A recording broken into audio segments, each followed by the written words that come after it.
Assalamualaikum warahmatullahi wabarakatuh. Apa kabarnya anak-anak sekalian? Semoga selalu sehat walafiat. Semoga anak-anak sekalian selalu mendapatkan perlindungan dari Allah Subhanahu wa taala. Anak-anak tetap semangat ya, walaupun kita masih melaksanakan proses pembelajaran secara daring. Kita tetap semangat. Anak-anak terus berdoa ya, semoga pandemi ini segera berlalu dan kita bisa melaksanakan proses pembelajaran secara tatap muka, secara langsung. Kehidupan menjadi normal, anak-anak bisa kembali lagi ke sekolah, ke madrasah. Begitu ya anak-anak, tetap semangat intinya. Baik anak-anak semua, sebelum kita awali proses pembelajaran kita berdoa bersama-sama dengan membaca basmalah. Bismillahirrahmanirrahim. Kita akan membahas materi tentang integrasi sosial tahap 1. Integrasi sosial 1, kelas 2 semester 1.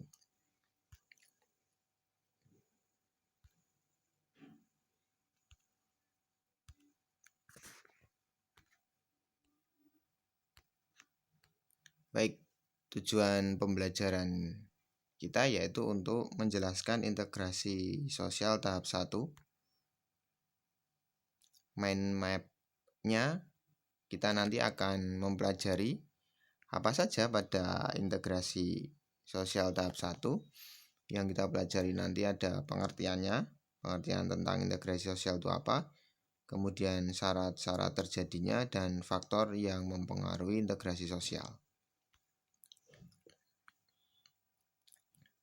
Baik, kita mulai dengan pengertian ya. Pengertian dari integrasi sosial. Integrasi sosial adalah suatu proses penyesuaian unsur-unsur yang berbeda dalam masyarakat sehingga menjadi satu kesatuan. Unsur-unsur yang berbeda tersebut itu contohnya dapat meliputi ras, etnis, agama, bahasa, kebiasaan, sistem nilai, dan lain-lain. Jadi unsur-unsur tersebut itu bisa memicu atau membentuk terjadinya integrasi. Tadi ya, ada ras, etnis, agama, bahasa, kebiasaan, sistem nilai, dan lain-lain. Contoh adalah sejarah. Nah, ini berkaitan dengan sejarah. Misalkan terbentuknya ASEAN. Cikal bakal terbentuknya ASEAN adalah salah satunya ada aspek sejarah, di mana negara-negara Asia Tenggara itu dulunya merupakan daerah yang pernah dijajah antara lain oleh negara Belanda, Inggris, Spanyol, Portugis. Nah, kecuali ada satu negara, yaitu negara apa anak-anak? Betul ya, yang belum pernah dijajah adalah Thailand ya. Tapi kesemua anggota ASEAN itu pernah dijajah. Nah, itu merupakan faktor sejarah, itu unsur yang membentuk integrasi atau terbentuknya ASEAN. Nah, menurut Patton, integrasi adalah suatu pola hubungan yang mengakui adanya perbedaan ras dalam masyarakat, tetapi tidak memberikan fungsi penting pada perbedaan ras tersebut. Jadi menurut Patton itu integrasi itu suatu pola hubungan yang mengakui adanya perbedaan ras dalam masyarakat, tetapi tidak memberikan fungsi penting pada perbedaan ras tersebut.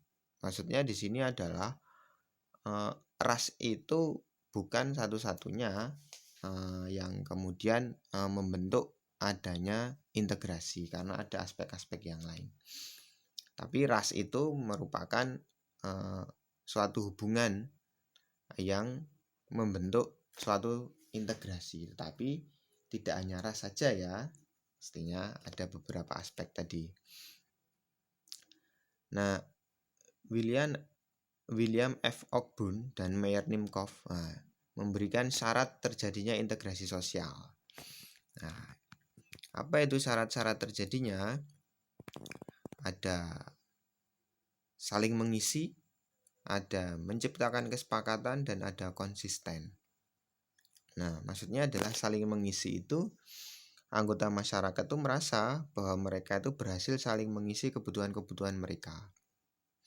Nah, kemudian karena ada perbedaan kebutuhan yang saling mengisi atau saling melengkapi, kemudian terjadilah integrasi atau interaksi asal muasalnya. Jadi misalkan ada penduduk dari dataran rendah itu memiliki sumber daya padi, karena dataran rendah potensinya adalah padi. Tapi pada daerah dataran tinggi, potensi sumber dayanya adalah hortikultura. Misalkan seperti kayak kentang, terus kol atau buah misalkan. Buah-buahan dataran tinggi, apa misalkan buah-buahan dataran tinggi? Misalkan ada coklat misalkan. Nah, komoditas-komoditas itu ada beberapa daerah yang memiliki karakteristik berdasarkan ketinggian yang nanti berpengaruh pada vegetasi. Nah, akhirnya orang dataran tinggi dan dataran rendah itu bisa melakukan hubungan interaksi dalam bentuk jual beli atau barter. Nah, akhirnya kebutuhan-kebutuhan antara dataran rendah dan dataran tinggi itu saling mengisi atau saling melengkapi. Jadi syarat terjadinya. Kemudian yang kedua adalah menciptakan kesepakatan. Nah, masyarakat itu berhasil menciptakan kesepakatan atau konsensus bersama mengenai nilai-nilai dan norma. Nah, jadi syarat terjadinya integrasi itu kalau pada suatu masyarakat itu terdapat konsensus atau kesepakatan-kesepakatan bersama yang kemudian itu memicu integrasi. Contohnya pada saat terbentuknya panitia 9, ya kan, dimana sejarah negara Indonesia ini terjadi awal muasalnya Pancasila itu kan Piagam Jakarta, ya kan. Nah, ada beberapa pasal tuh dalam Piagam Jakarta, misalkan pada pasal 1 yaitu sebelum menjadi Pancasila sila 1 ketuhanan yang Maha Esa, anak-anak masih mengingat ya, bahwa pada Piagam Jakarta itu syariat Islam, ya kan, syariat Islam untuk masyarakat Islam, ya kan, untuk penduduk Islam. Jadi kalimat itu dihapus supaya apa? Tercipta adanya integrasi di mana bangsa Indonesia itu tidak hanya walaupun Indonesia itu merupakan masyarakat mayoritasnya adalah Islam, tetapi dengan sangat legowo masyarakat Islam itu menghapus sila pertama dari Piagam Jakarta itu menjadi ketuhanan yang Maha Esa. Nah, ini menciptakan kesepakatan. Kemudian adanya konsisten. Nah, jadi nilai dan norma sosial itu berlaku cukup lama dan dijalankan secara terus-menerus, konsisten. Jadi sudah ada keteraturan terkait nilai dan norma. Kira-kira begitu anak-anak semua. Sedekat ini ada yang mau ditanyakan? Jika anak-anak ada yang mau bertanya, mungkin materi yang belum jelas atau materi-materi yang sebelumnya begitu belum jelas, bisa ditanyakan melalui komen pada video, dan juga anak-anak bisa langsung japri ke nomor saya. Nah, itu bisa menjadi nilai tersendiri terkait dengan keaktifan proses pembelajaran daring. Begitu, kita lanjut ke materi yang lain, yaitu faktor yang mempengaruhi. Nah, faktor yang mempengaruhi yang pertama adalah homogenitas kelompok. Nah, pada masyarakat yang homogen, homogenitasnya rendah, integrasi sangat mudah tercapai. Nah, demikian juga sebaliknya. Jadi faktor yang mempengaruhi cepat atau lambatnya proses integrasi itu homogenitas kelompok. Nah, misalkan pada suatu kelompok, pada suatu masyarakat, jika memiliki perbedaan yang kecil atau kesamaannya banyak, maka akan sangat mudah terjadi integrasi.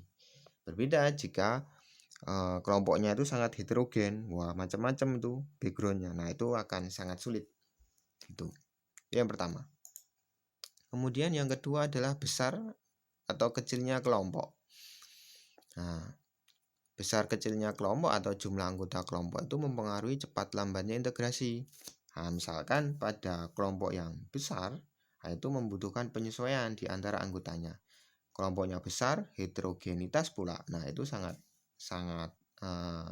lama dalam penyesuaian di antara anggotanya.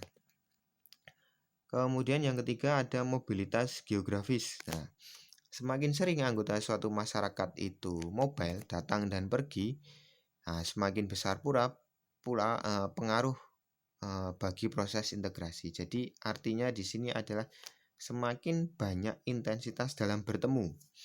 Nah, dalam intensitas dalam bertemu itu kan melibatkan adanya mobilitas secara geografis. Nah, semakin sering bertemu, semakin sering tatap muka, semakin sering berkomunikasi, maka proses integrasi akan semakin cepat berjalan. Kemudian yang keempat adalah efektivitas komunikasi. Nah, semakin efektif komunikasi, semakin cepat pula integrasi anggota-anggota masyarakat itu akan tercapai. Maksudnya adalah semakin baik dalam berkomunikasi, semakin mudah dalam berkomunikasi atau dalam melaksanakan komunikasi itu efisien, jelas, diterima lawan komunikasinya itu dengan baik, maka akan semakin cepat orang akan melakukan integrasi. Begitu ya. Nah, kita masuk ke latihan soal. Soal pertama, berikut ini adalah faktor yang mempengaruhi cepat lambatnya proses integrasi kecuali apa? Tadi sudah ya. Ada homogenitas, besar kecilnya kelompok, mobilitas geografis, dan efektivitas komunikasi. Karena pertanyaannya adalah kecuali, maka jawaban yang tepat adalah iya, betul anak-anak semua, yaitu heterogenitas kelompok. Jawaban yang paling tepat adalah B. Soal nomor 2.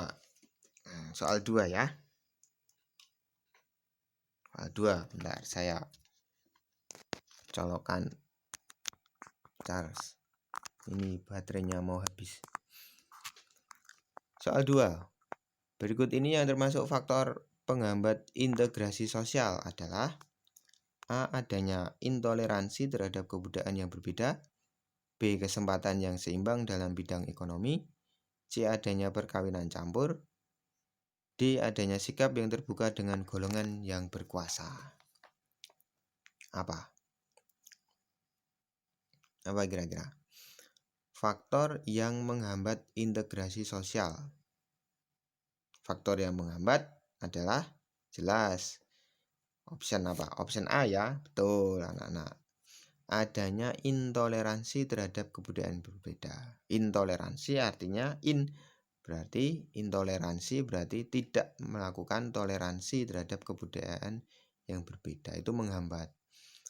Nah, bisa misalkan chauvinisme ya kan, adanya kebanggaan yang terlalu berlebih terhadap daerahnya sendiri yang kemudian merembet kepada bahwa daerah saya itu memiliki kebudayaan yang paling tinggi daripada kebudayaan yang lain misalkan.